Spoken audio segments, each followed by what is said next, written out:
नमस्कार दोस्तों, स्वागत है आपका हमारे YouTube channel Patel sir UP पे।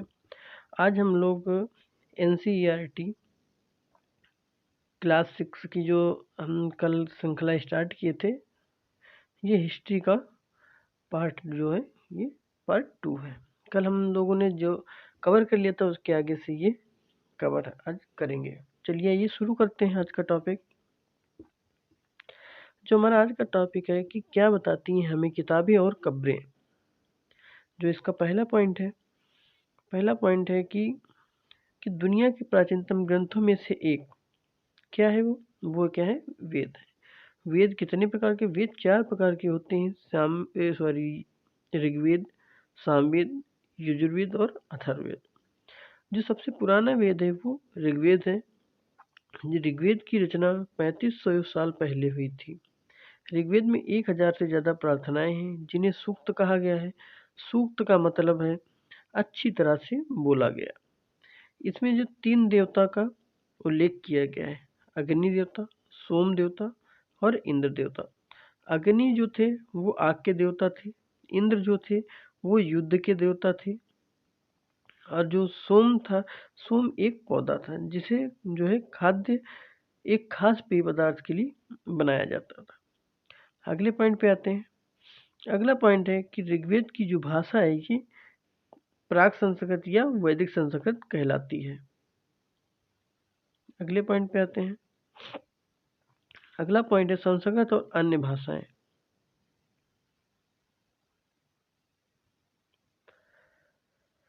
संस्कृत भाषा भारोपी भारत और यूरोप भाषा का परिवार का हिस्सा है। भारत की कई भाषाएं जैसे असमिया, गुजराती, हिंदी, कश्मीरी और सिंधी, एशियाई भाषाएं जैसे फारसी, तथा यूरोप की कुछ भाषाएं जैसे अंग्रेजी, फ्रांसीसी, जर्मन, यूनानी, इतालवी, स्पेनिश आदि जो है इसी परिवार से जुड़ी हुई भाषाएं हैं। अगला पॉइंट है हमारा कि पांडुलिपि। तो पांडुलिपि जो थी वो भुर्ज वृक्ष की भुर्ज वृक्ष की खाल पर लिखी यह पांडुलिपि कश्मीर में पाई गई थी। लगभग 150 वर्ष पहले ऋग्वेद में पहली बार छपने के लिए इसका उपयोग किया गया था। पांडुलिपि को देखकर अंग्रेजी अनुवाद तैयार हुआ। यह पांडुलिपि जो है महाराष्ट्र पुणे के एक पुस्तकालय में जो है स्थित है। अगला पॉइंट है हमारा कि ऋग्वेद में जो है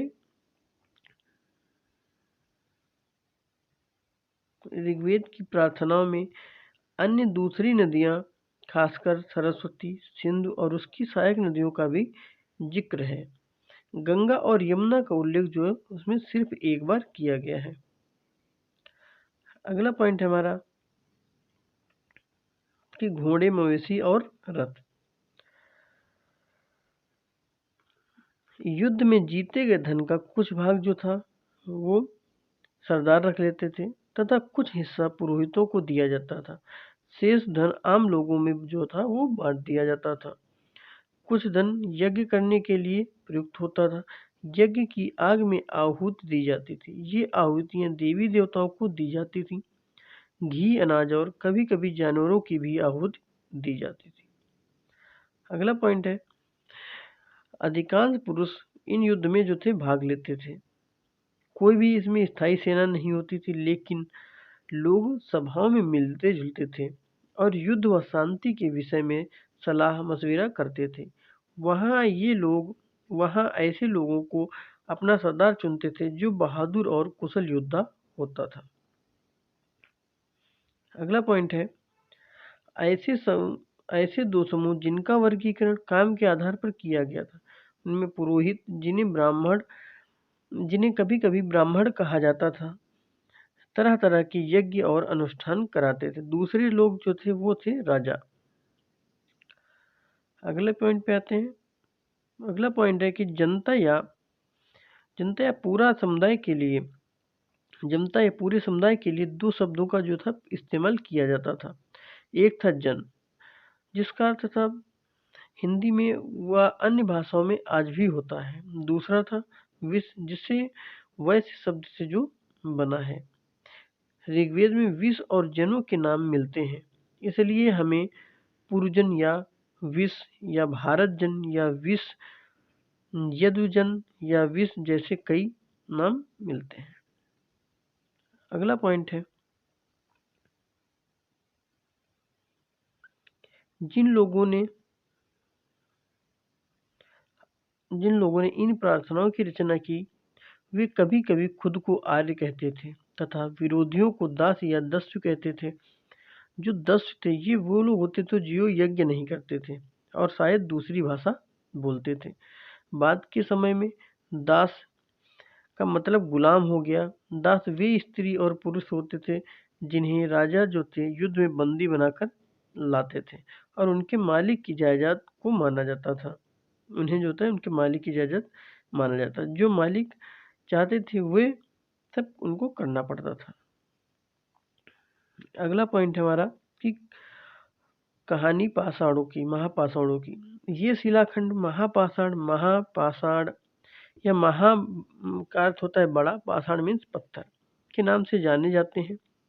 महापाषाण जो थे कब्रें बनाने की प्रथा लगभग 3000 साल पहले शुरू हुई थी। यह प्रथा जो थी दक्कन, दक्षिण भारत, उत्तर पूर्वी भारत और कश्मीर में प्रचलित थी। अगला पॉइंट है कि कुछ महापाषाण जमीन के ऊपर दिख जाते थे, कुछ महापाषाण जमीन के भीतर भी होते थे। अगला पॉइंट है हमारा कि कई बार पुरातत्वविदों को गोलाकार सजाए हुए पत्थर मिलते थे, कई बार अकेला खड़ा हुआ पत्थर मिलता था। ये जो एकमात्र प्रमाण हैं जो जमीन के नीचे कब्रों को दर्शाते हैं, जो इधर ये दिया गया है। आते हैं अगले पॉइंट पे।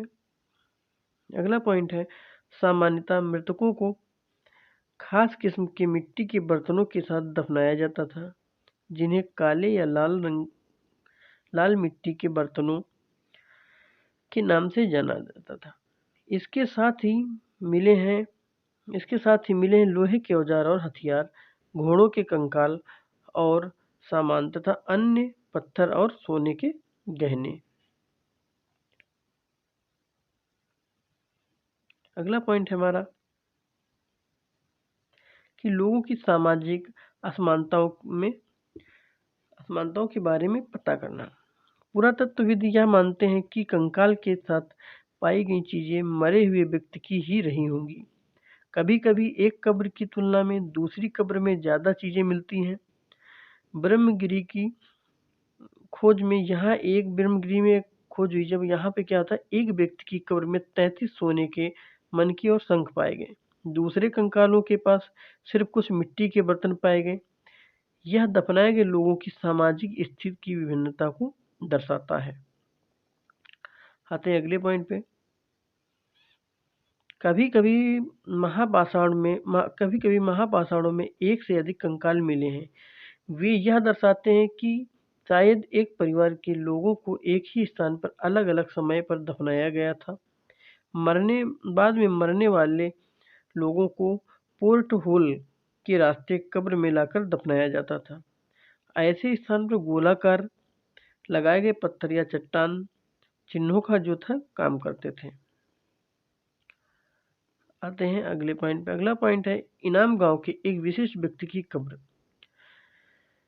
यह भीमा की सहायक नदी घोड़ के किनारे की एक जगह है। यहाँ पर 3600 से 2700 साल पहले लोग रहते थे। यहाँ वयस्क लोगों को प्रायः गड्ढों में सीधा लिटाकर दफनाया जाता था। उनका सिर उत्तर की ओर होता था तथा कई बार उन्हें घर के अंदर ही दफनाया जाता था। ऐसे बर्तन जिनमें शायद खाना और पानी हो, दफनाए गए शव के पास रख दिए जाते थे। आते हैं अगले पॉइंट पे। अगला पॉइंट हमारा है कंकालों का अध्ययन। कंकाल को पहचानने का बेहतर तरीका उसकी हड्डियों की जांच है, जो कि महिलाओं एवं बच्चों को जन्म देती हैं, इसलिए उनका कटि प्रवेश या कूल्हा पुरुषों से बड़ा होता है। अगला पॉइंट है, आज से लगभग 2000 साल पहले चरक नामक एक वैद्य हुए हैं। उन्होंने चिकित्सा शास्त्र पर चरक संहिता नामक पुस्तक लिखी। वे कहते हैं कि मनुष्य के शरीर में 360 हड्डियां होती हैं। यह आधुनिक शरीर रचना विज्ञान की 206 हड्डियों से काफी ज्यादा है। संभवतः चरक ने अपनी गिनती में दांत, हड्डियों के जोड़ और कार्टिलेज को जोड़कर यह संख्या बताई थी। आते हैं अगले पॉइंट पे। अगला पॉइंट हमारा है, इनाम गांव के लोगों के काम धंधे। इनाम गांव में पुरातत्वविदों को गेहूं, जौ, चावल, दाल, बाजरा, मटर और तिल के बीज मिले हैं। कई जानवरों की हड्डियां भी मिली हैं। कई हड्डियों पर काटने के निशान से यह अंदाजा लगाया जाता है कि लोग यहाँ के इसे खाते होंगे। गाय, बैल, भैंस, बकरी, घोड़ा, कुत्ता, गधा, सुअर, सांभर, चितकबरा, हिरण, कृष्ण मृग, खराहा, नेवला, चिड़िया, घड़ियाल, कछुआ, केवड़ा और मछली की हड्डियां भी पाई गई हैं। ऐसे साक्ष्य मिले हैं कि बेर, आंवला, खजूर, जामुन और कई तरह की रस भरी एकत्र की जाती थी।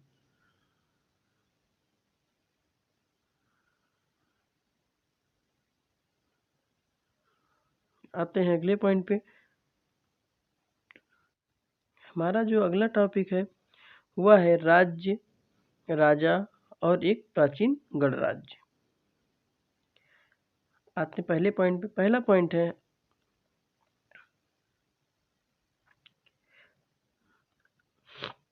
अश्वमेध यज्ञ। अश्वमेध यज्ञ एक ऐसा ही आयोजन था जिसमें एक घोड़े को राजा के लोगों की देख रेख में एक स्वतंत्र विचरण के लिए छोड़ दिया जाता था। इस घोड़े को किसी दूसरे राजा ने रोका तो वह अश्वमेध यज्ञ करने वाले राजा से लड़ाई करनी पड़ती थी। अगर उन्होंने घोड़े को जाने दिया तो इसका मतलब होता था कि अश्वमेध यज्ञ करने वाला राजा उनसे ज्यादा ही शक्तिशाली था। इसके बाद उन्होंने राजाओं को यज्ञ में आमंत्रित किया जाता था। यह यज्ञ विशिष्ट पुरोहितों के द्वारा सम्मान किया जाता था। इसके लिए उन्हें उपहारों से सम्मानित किया जाता था। अश्वमेध यज्ञ करने वाला राजा बहुत शक्तिशाली राजा माना जाता था। यज्ञ में आमंत्रित सभी राजा के लिए उपहार लाते थे। इन सभी आयोजनों में राजा का मुख्य स्थान होता था। यह राज सिंहासन या बाघ की खाल के एक विशेष आसन पर बिठाया जाता था। युद्ध क्षेत्र में राजा का सारथी ही उनका सहचर होता था। यज्ञ के अवसर पर वह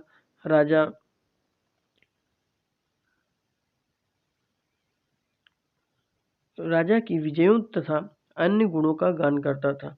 राजा के सगे संबंधी, खासकर उनकी रानियां तथा पुत्रों को भी कई छोटे छोटे अनुष्ठान करने होते थे। अन्य सारे आमंत्रित राजाओं का सिर्फ एक काम बैठकर यज्ञ की प्रक्रिया को पूरी तरह से देखना था। राजा के ऊपर पुरोहित पवित्र जल से छिड़काव के साथ साथ कई अनुष्ठान करता था। शिव अथवा वैश्य जैसे सामान्य लोग उपहार लाते थे जिन्हें पुरोहित शूद्र मानते थे।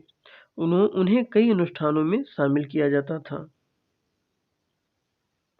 आते हैं अगले पॉइंट पे। अगला हमारा पॉइंट है वो है वर्ण व्यवस्था। उत्तर भारत में खासकर गंगा यमुना क्षेत्र में कई ग्रंथ रचे गए। ऋग्वेद के बाद रचे होने के कारण उत्तर वैदिक ग्रंथ ये कहे जाते हैं। इसके अंतर्गत सामवेद, यजुर्वेद, अथर्ववेद तथा अन्य ग्रंथ शामिल हैं। उस समय कई समूह होते थे जिनमें पुरोहित, योद्धा, कृषक, पशुपालक, व्यापारी, शिल्पकार, श्रमिक, मछली पकड़ने वाला तथा जंगल में रहने वाले लोग शामिल होते थे। जहाँ कुछ पुरोहित तथा योद्धा वैभवशाली थे, वहीं कुछ कृषक और व्यापारी धनवान थे। दूसरी ओर पशुपालक, शिल्पकार, श्रमिक, मछली पकड़ने वाले, शिकारी तथा भोजन संग्राहक निर्धन थे। अगला पॉइंट है कि पुरोहितों ने लोगों को 4 वर्णों में विभाजित किया था, जो जिसे हम क्या कहते हैं, वर्ण कहते हैं। पहला वर्ण था ब्राह्मणों का होता था। उनका काम वेदों का अध्ययन, अध्यापन और यज्ञ कराना था, जिसके लिए उन्हें उपहार मिलता था। दूसरा स्थान शासकों का था, जिन्हें क्षत्रिय कहा जाता था। उनका काम युद्ध करना तथा लोगों की रक्षा करना था। तीसरे स्थान पर विश्व या वैश्य आते थे। इसमें कृषक, पशुपालक, व्यापारी आदि थे। क्षत्रिय और वैश्य दोनों को यज्ञ करने का अधिकार प्राप्त था। वर्णों में अंतिम स्थान शूद्र का था। इनका काम अन्य 3 वर्णों की सेवा करना था। इन्हें कोई अनुष्ठान में अधिकार नहीं था। प्रायः औरतों को भी शूद्र के समान माना गया है। महिलाओं तथा शूद्रों को वेदों के अध्ययन का अधिकार नहीं था। हमारा अगला पॉइंट है कि महायज्ञ जनपद। महायज्ञों को कराने वाला राजा अब जन के राजा न होकर जनपदों के राजा माने जाने लगे। जनपद का शाब्दिक अर्थ है जन के बसने की जगह। पुरातत्वविदों ने इन जनपदों की कई बस्तियों की खुदाई की। दिल्ली में पुराना किला, उत्तर प्रदेश में मेरठ के पास अस्तिनापुर और एटा के पास अतरंजी खेड़ा इनमें प्रमुख हैं। खुदाई से पता चला है कि लोग झोपड़ियों में रहते थे और मवेशियों तथा अन्य जानवरों को पालते थे।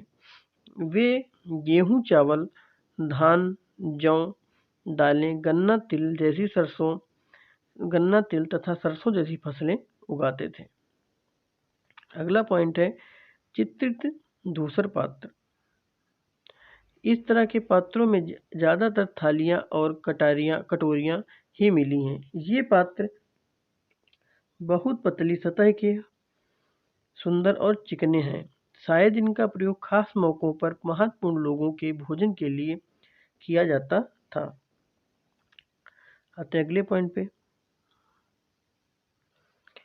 अगला पॉइंट है कि लोग मिट्टी के बर्तन भी बनाते थे। इनमें कुछ धूसर और कुछ लाल रंग के होते थे। इन पुरा स्थलों में कुछ विशेष प्रकार के बर्तन मिले हैं, जिन्हें चित्रित धूसर पात्र के रूप में जाना जाता है। अगला पॉइंट है महाजनपद। करीब 2500 साल पहले कुछ जनपद अधिक महत्वपूर्ण हो गए। इन्हें महाजनपद कहा जाने लगा। अगला पॉइंट है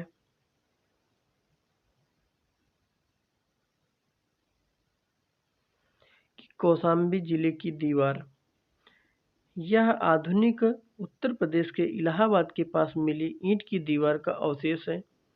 इसके एक भाग का निर्माण संभवतः 2500 साल पहले हुआ था। ये जो दीवार है, इसका निर्माण 2500 साल पहले हुआ था। अगला पॉइंट है कर। महाजनपदों के राजा विशाल किले बनवाते थे और बड़ी सेना रखते थे, इसलिए इन्हें प्रचुर संसाधनों की आवश्यकता होती थी। इसके लिए इन्हें कर्मचारियों की भी आवश्यकता होती थी। अतः महाजनपदों के राजा लोगों को द्वारा समय समय पर लाए गए उपहारों पर निर्भर न रहकर अब नियमित रूप से जो थे कर वसूलने लगे थे। अगला पॉइंट है फसलों पर लगाए गए कर सबसे महत्वपूर्ण थे, क्योंकि अधिकांश लोग कृषक थे। प्रायः उपज का 1/6 छठवां हिस्सा कर के रूप में निर्धारित किया जाता था, जिसे भाग कहा जाता है। अगला पॉइंट है कि कारीगरों के ऊपर भी कर लगाए गए हैं, जो प्रायः श्रमिक के रूप में चुकाए जाते थे। जैसे कि बुनकर, लोहार, सुनार को राजा को हर महीने 1 दिन का काम करना पड़ता था। अगला पॉइंट है पशुपालकों को जो जानवरों या उनसे बने उत्पाद के रूप में कर देना पड़ता था। व्यापारियों को सामान खरीदने बेचने पर भी कर जो था वो देना पड़ता था। आखेटकों तथा संग्राहकों को जंगल से प्राप्त वस्तुएं देनी पड़ती थीं। अगला पॉइंट है कृषि में परिवर्तन। इस युग में कृषि के क्षेत्र में 2 बहुत बड़े परिवर्तन हुए। हल के फाल अब लोहे के बनने लगे। अब कठोर जमीन को भी लकड़ी के फाल की तुलना में लोहे के फाल से आसानी से जोता जा सकता था। इससे फसलों की उपज जो थी बढ़ गई थी। दूसरे लोगों ने धान के पौधों को रोपण करना शुरू कर दिया था।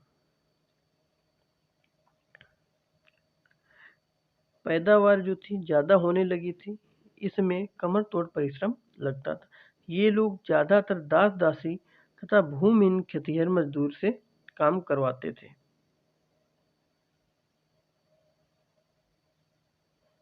आते हैं अगले पॉइंट पे। हमारा जो अगला पॉइंट है,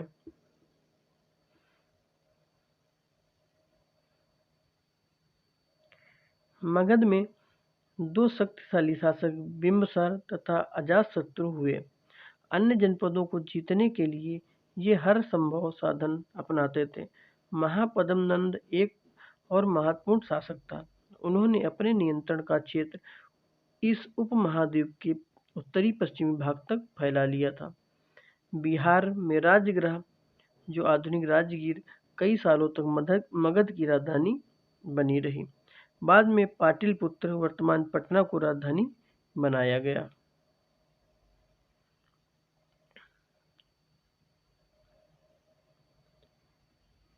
अगला पॉइंट है कि 2300 साल पहले की बात है। मैसिडोनिया का राजा सिकंदर विश्व विजय करना चाहता था।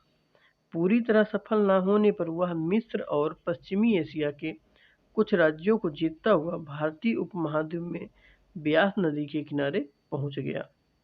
जब उसने मगध की ओर कूच करना चाहा तो सिपाहियों ने इनकार कर दिया।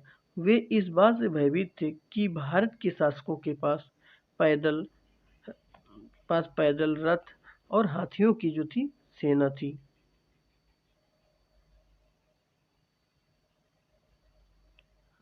अगला पॉइंट है वज्ज।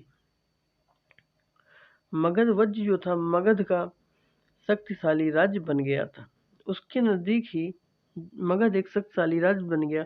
उसके नजदीक ही वज्ज राज्य था जिसकी राजधानी वैशाली थी। यहाँ एक किस्म की शासन व्यवस्था थी जिसे गढ़ या संघ कहते हैं। अगला पॉइंट गढ़ या संघ में कई शासक होते थे। कभी कभी लोग एक साथ शासन करते थे जिसमें प्रत्येक व्यक्ति राजा कहलाता था। ये सभी राजा विभिन्न अनुष्ठानों को एक साथ संपन्न करते थे।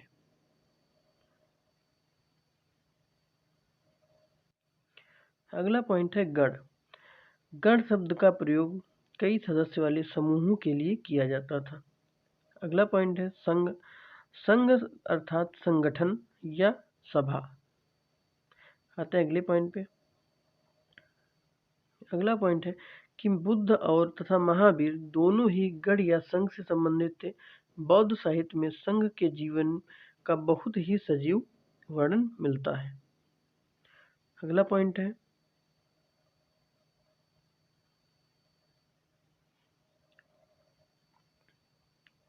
वज्र संघ। यह वर्णन दीघ निकाय से लिया गया है।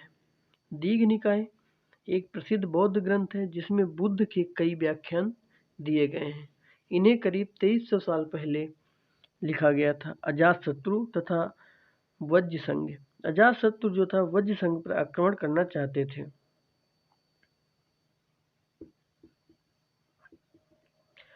आते हैं अगले पॉइंट पे। अगला पॉइंट है कि कई शक्तिशाली राजा इन संघों को जीतना चाहते थे। इसके बावजूद उनका राज्य अब से लगभग 1500 साल पहले तक चलता रहा। इसके बाद में गुप्त शासकों ने गढ़ और संघ पर विजय प्राप्त कर ली और उन्हें जो था अपने राज्यों में शामिल कर लिया। हमारा अगला टॉपिक है वो है नए विचार, नए प्रश्न। पहला पॉइंट है वो है बुद्ध की कहानी। बौद्ध धर्म के संस्थापक सिद्धार्थ थे जिन्हें गौतम के नाम से भी जाना जाता है। उनका जन्म लगभग 2500 ईसा पूर्व हुआ था। बुद्ध क्षत्रिय थे तथा शाक्य नामक एक छोटे से गांव से संबंधित थे। युवावस्था में ही ज्ञान की खोज में उन्होंने घर के सुखों को छोड़ दिया था। अनेक वर्षों तक वे जो थे भ्रमण करते रहे। अगला पॉइंट है, बोध गया यानी बिहार में एक पीपल के वृक्ष के नीचे कई दिनों तक तपस्या की। अंततः उन्हें जो था ज्ञान प्राप्त हुआ। इसके बाद वे बुद्ध के रूप में जाने गए। यहाँ से वे वाराणसी के निकट सारनाथ गए। वहाँ उन्होंने पहली बार उपदेश दिया।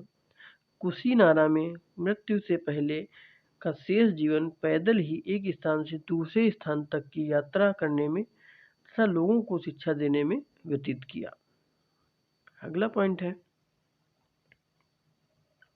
बुद्ध ने अपनी सामान्य शिक्षा जो थी, अपनी शिक्षा सामान्य लोगों को प्राकृत भाषा में दी थी। अगला पॉइंट है कि भारतीय दर्शन की 6 पद्धति या षड्दर्शन। भारत द्वारा साहित्य की बौद्धिक खोज का प्रतिनिधित्व दर्शन की 6 शाखाओं ने किया था। ये शाखाएं वैशेषिक, न्याय, सांख्य, योग, पूर्व मीमांसा और वेदांत या उत्तर मीमांसा के नाम से जाने जाते हैं। दर्शन की 6 पद्धतियों की स्थापना क्रमशः ऋषि कणत, गौतम, कपिल, पतंजलि, जैमिनी और व्यास द्वारा की गई हैं, जो आज देश की बौद्धिक चर्चा को दिशा देते हैं। अगला पॉइंट है हमारा, उपनिषद उत्तर वैदिक ग्रंथों का हिस्सा थे। उपनिषद का अर्थ है गुरु के समीप बैठना। अगला पॉइंट है,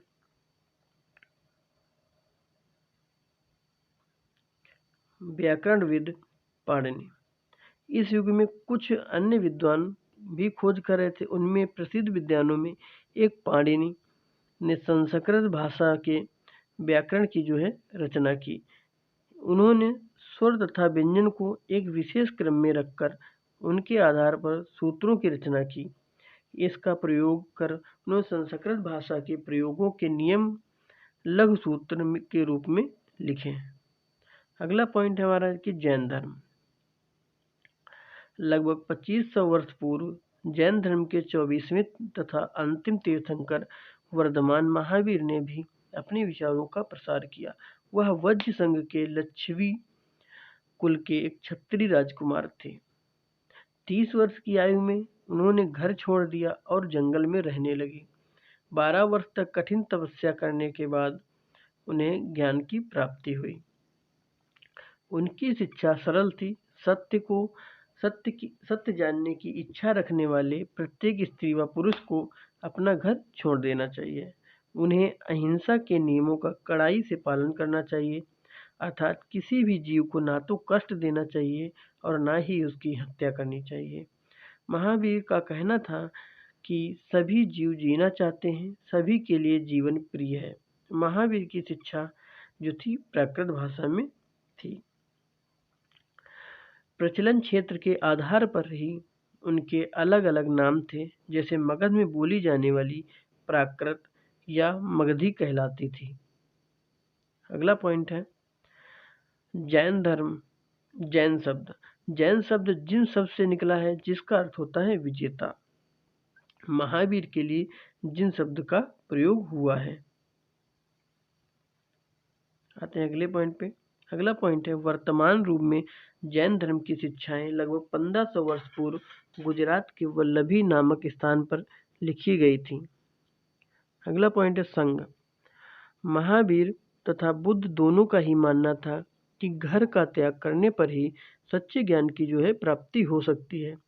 ऐसे लोगों के लिए उन्होंने संघ नामक संगठन बनाया, जहां घर का त्याग करने वाले लोग एक साथ रह सके। अगला पॉइंट है संघ में रहने वाले बौद्ध भिक्षुओं के लिए बनाए गए नियम विनय पिटक नामक ग्रंथ में मिलते हैं। विनय पिटक से हमें पता चलता है कि संघ में पुरुषों और स्त्रियों के रहने की अलग अलग व्यवस्था थी। सभी व्यक्ति जो थे संघ में प्रवेश ले सकते थे। अगला पॉइंट है संघ में प्रवेश के लिए बच्चों को अपने माता पिता से, दासों को अपने स्वामी से, राजा के यहाँ काम करने वाले लोगों को राजा से तथा कर्जदारों को अपने देनदारों की अनुमति लेनी होती थी। एक स्त्री को इसके लिए अपने पति की अनुमति लेनी होती थी। संघ में प्रवेश लेने वाले स्त्री पुरुष बहुत ही सादा जीवन जीते थे। वे अपना अधिकांश समय ध्यान करने में बिताते थे और दिन के एक निश्चित समय में वे शहरों तथा गांवों में जाकर भिक्षा मांगते थे। अगला पॉइंट है कि पहाड़ी को काटकर बनाई गई एक गुफा जो यह वर्तमान जिसका नाम है कारले, जो वर्तमान महाराष्ट्र में स्थित है। भिक्षु भिक्षुणी इनकी शरण तथा स्थलों में रहकर ध्यान किया करते थे। ये जो गुफा बनाई गई। आते हैं अगले पॉइंट पे, विहार क्या होता था। जैन धर्म तथा बौद्ध भिक्षु पूरे साल एक स्थान से दूसरे स्थान पर घूमते हुए उपदेश दिया करते थे। केवल वर्षा ऋतु में जब यात्रा करना कठिन हो जाता तो वे एक स्थान पर ही निवास करते थे। ऐसे समय वे अपने अनुयायियों द्वारा बनवाए गए अस्थायी निवासों में अथवा पहाड़ी क्षेत्रों की गुफाओं में रहते थे। भिक्षु भिक्षुणियों ने स्वयं तथा उनके समर्थकों ने अधिक ही स्थायी शरण स्थलों की आवश्यकता का अनुभव किया। तब कई शरण स्थल बनाए गए जिन्हें विहार कहा गया। आरंभिक विहार लकड़ी के बनाए गए तथा बाद में इनके निर्माण में ईंटों का प्रयोग होने लगा। अगला पॉइंट है, पश्चिमी भारत में विशेषकर कुछ पहाड़ियों को खोदकर ये बनाए गए थे। अगला पॉइंट है कि प्रायः किसी धनी व्यापारी, राजा अथवा भूस्वामी द्वारा दान में दी गई भूमि पर विहार का निर्माण होता था। स्थानीय व्यक्ति भिक्षु भिक्षुणियों के लिए भोजन, वस्त्र, दवाइयाँ लेकर आते थे, जिसके बदले भिक्षु तथा भिक्षुणी लोगों को शिक्षा देते थे। अगला पॉइंट है आश्रम व्यवस्था। जैन धर्म तथा बौद्ध धर्म जिस समय लोकप्रिय हो रहे थे उसी समय ब्राह्मणों ने आश्रम व्यवस्था का विकास किया। ब्रह्मचर्य, गृहस्थ, वानप्रस्थ, संन्यास नामक 4 आश्रमों की जो थी व्यवस्था की गई। ब्रह्मचर्य के अंतर्गत ब्राह्मण, क्षत्रिय, वैश्य से यह अपेक्षा की जाती थी कि इस चरण के दौरान वे सादा जीवन व्यतीत करके वेदों की रचना करेंगे। गृहस्थ आश्रम के अंतर्गत उन्हें विवाह कर गृहस्थ के रूप में रहना होता था। वानप्रस्थ के अंतर्गत उन्हें जंगल में रहकर साधना करनी होती थी। अंततः सब कुछ त्याग कर उन्हें सन्यासी बन जाना था। प्रायः स्त्रियों को वेद पढ़ने की अनुमति नहीं थी। उन्हें अपने पतियों द्वारा पालन किए जाने वाले आश्रमों का अनुसरण करना होता था। आते हैं अगले पॉइंट पे। अगला पॉइंट हमारा है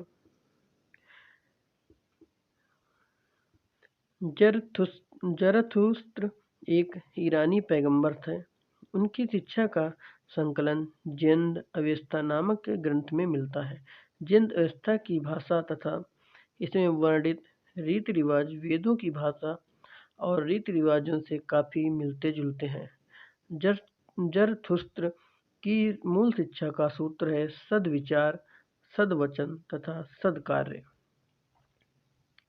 अगला पॉइंट है कि 1000 वर्ष पहले 1000 से अधिक वर्षों तक जरथुस्त्रवाद ईरान का एक प्रमुख धर्म रहा है। बाद में कुछ जरथुस्त्रवादी ईरान में आकर गुजरात तथा महाराष्ट्र के तटीय नगरों में बस गए। वे लोग आज के पारसियों के पूर्वज थे। आते हैं अगले चैप्टर पे। हमारा अगला चैप्टर है अशोक, एक अनोखा सम्राट जिसने युद्ध का त्याग किया।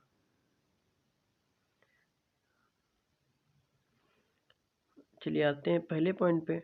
पहला पॉइंट है, इतिहास के महानतम राजाओं में से अशोक के निर्देश पर इसके जैसे कई स्तंभों और पत्थरों पर अभिलेख उत्कीर्ण कराए गए।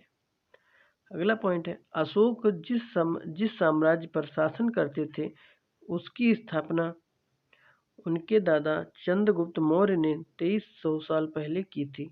चाणक्य या कौटिल्य नाम के बुद्धिमान व्यक्ति ने चंद्रगुप्त की सहायता की। चाणक्य के कई विचार हमें अर्थशास्त्र नामक किताब में मिलते हैं। अगला पॉइंट है हमारा वंश। जब एक ही परिवार के कई सदस्य एक के बाद एक राजा बनते हैं तो उन्हें वंश कहा जाता है। मौर्य वंश में 3 महत्वपूर्ण राजा हुए, चंद्रगुप्त, उनका बेटा बिंदुसार और बिंदुसार का पुत्र अशोक। अगला पॉइंट है, साम्राज्य में बहुत से नगर थे। इनमें साम्राज्य की राजधानी पाटलिपुत्र, उज्जैन और तक्षशिला जैसे प्रमुख नगर थे। तक्षशिला उत्तर पश्चिम और मध्य एशिया के लिए आने जाने का मार्ग था। दूसरी तरफ उज्जैन उत्तरी भारत से दक्षिणी भारत जाने वाले रास्ते में पड़ता था। शायद नगरों में व्यापारी, सरकारी अधिकारी और शिल्पकार रहा करते थे। अगला पॉइंट हमारा है कि साम्राज्य के बहुत बड़े क्षेत्र में किसान और पशुपालकों के गांव बसे हुए थे। मध्य भारत में मध्य भारत जैसे इलाकों में ज़्यादातर हिस्सा जंगलों से भरा हुआ था। वहाँ पर लोग फल फूल का संग्रहण और जानवरों का शिकार करके आजीविका चलाते थे। साम्राज्य के अलग अलग इलाकों में अलग अलग लोग रहते थे।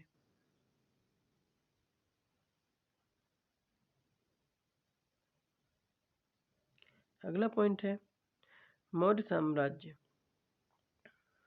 मौर्य साम्राज्य बहुत बड़ा था, इसलिए अलग अलग हिस्सों पर अलग अलग ढंग से शासन किया जाता था। पाटलिपुत्र और उसके आसपास के इलाकों पर सम्राट का सीधा नियंत्रण था।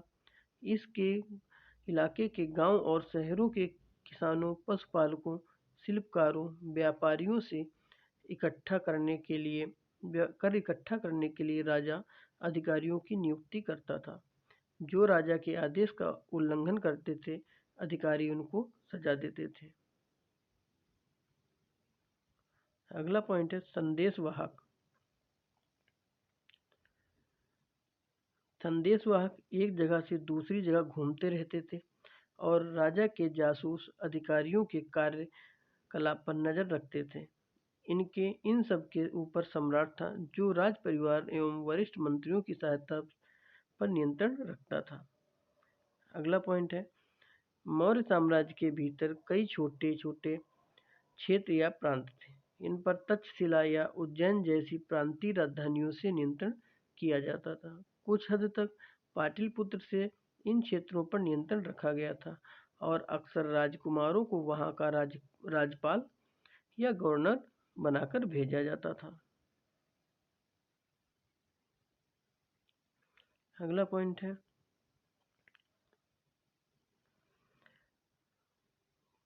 अर्थशास्त्र में यह लिखा गया है कि उत्तर पश्चिम कंबल के लिए और दक्षिण भारत सोने और कीमती पत्थरों के लिए प्रसिद्ध था। अगला पॉइंट है वो है नजराना।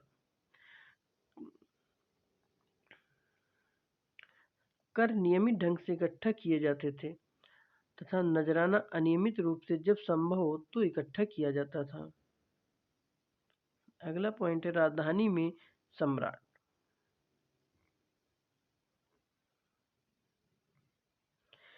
मेगस्थनी चंद्रगुप्त के दरबार में पश्चिम एशिया के यूनान राजा सेलुकस निकेटर का राजदूत था।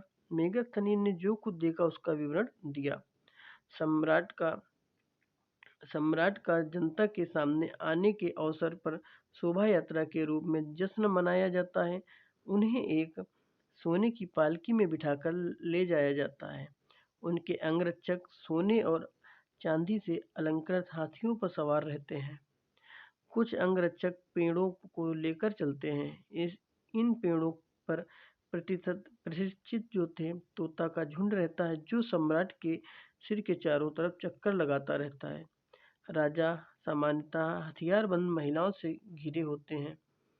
वे हमेशा इस बात से डरते रहते हैं कि कोई उनकी हत्या करने की कोशिश ना करे। उनके खाना खाने से पहले खास नौकरों को खाने को रखते हैं, जो लगातार वो 2 रात एक कमरे में नहीं सोते।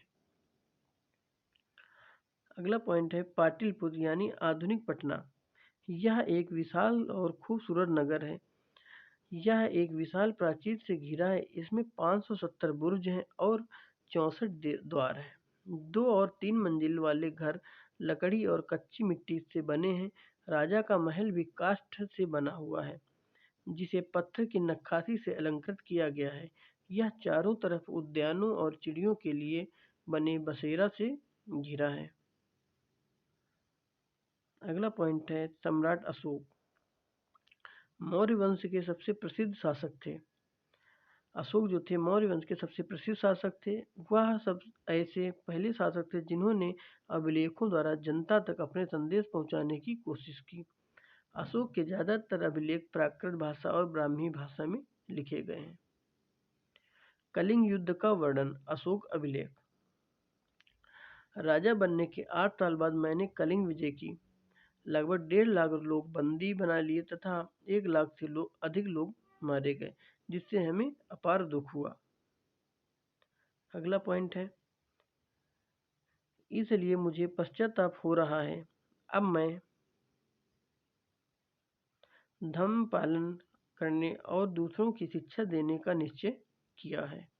मैं मानता हूँ कि धम्म के माध्यम से लोगों का दिल जीतना बलपूर्वक विजय पाने से ज़्यादा अच्छा है। मैं यह अभिलेख भविष्य के लिए एक संदेश के रूप में उत्कीर्ण कर रहा हूँ।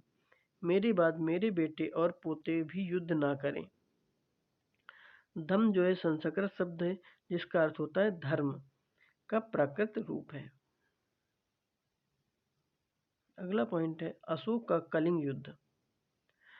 कलिंग तटवर्ती उड़ीसा का प्राचीन नाम है। अशोक ने कलिंग को जीतने के लिए एक युद्ध लड़ा, लेकिन युद्ध जनित हिंसा और खून खराबा देखकर उन्होंने युद्ध से वितृष्णा हो गई। उन्होंने निर्णय लिया कि वे भविष्य में कभी युद्ध नहीं करेंगे। अगला पॉइंट है कि उन्होंने सड़कें खुदवाई, कुएं खुदवाए और विश्राम गृह बनवाए। इसके अतिरिक्त उन्होंने मनुष्यों व जानवरों की चिकित्सा की भी व्यवस्था की थी।